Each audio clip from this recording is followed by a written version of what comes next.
This is a unique place. Straddling the world's longest border, the Haskell Library, and through its walls the divide between Canada to the north and the US to the south. Two towns that seem like one when viewed from above. On one side, Stanstead, Quebec, on the other, Derby Line, Vermont.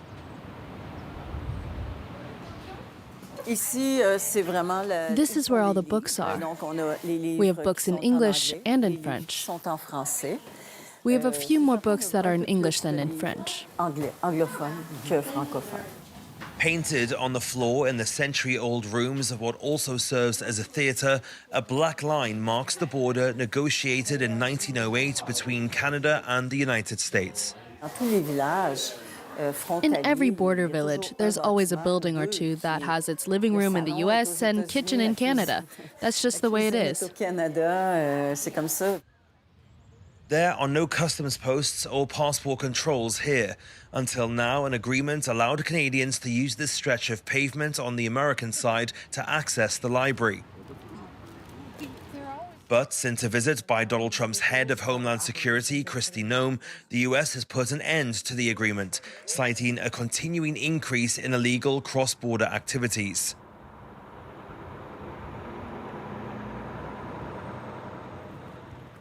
We're going to have an entrance on the Canadian side, which will allow members, visitors, school groups, anyone who wants to come who doesn't have a passport, who doesn't want to go through American customs, to be able to enter. Dismayed by the news, the people of Stanstead are calling for donations to fund the construction of a Canadian-side access door to the library. Some Americans have come to help. What we're doing is wrong. We are treating our neighbors in an unconscionable way, and I am against it. Learning does not need to have boundaries, and freedom has to do with learning. And now I love them more. The United States, I can't talk about it. I'm Canadian, and I'm going to do elbows up.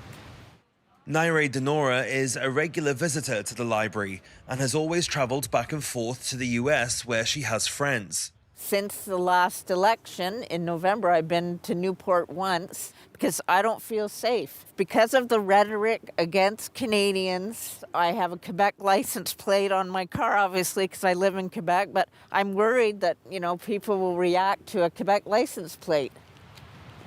Naire is not alone. According to Statistics Canada, 1 in 4 Canadians have stopped traveling to the US in the month following Donald Trump's inauguration. OAG Aviation Analytics says flight bookings fell by 70% year-on-year in March. Right in here, you can see the line that goes through. So I'm on the US side, and now I'm going to step over onto the Canadian side. United by their love for books and culture, Naire, the Canadian, and Peggy, an American, are nonetheless seeing attitudes change from one community to the other.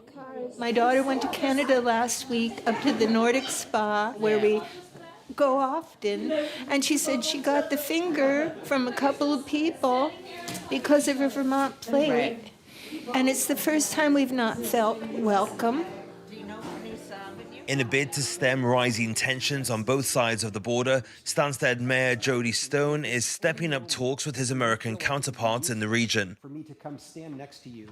I'll just say, Jody, that this is not the first conversation that I was looking forward to. So much noise has been generated that the key business relationships that have governed our Quebec and Vermont for generations are being questioned because folks don't know what they can count on. The message needs to be clear. The message needs to be that we are going to stand together and we're going to do what we can to make sure that our communities stay alive and flourish together.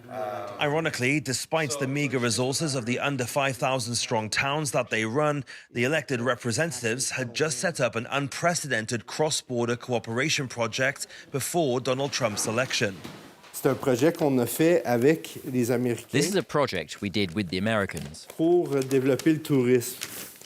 to develop tourism. It's really a route that goes around Lake Memphremagog, which is in both countries.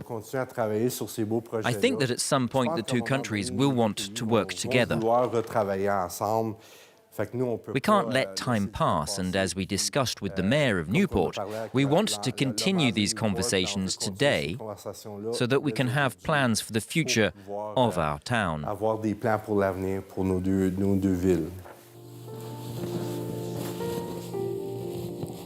Expected to come into effect on the 1st of October, the US authorities say the closure of the Haskell Library crossing point is in line with their goal of a 100% secure border. Canadian Prime Minister Mark Carney has said that there will be no turning back with the United States.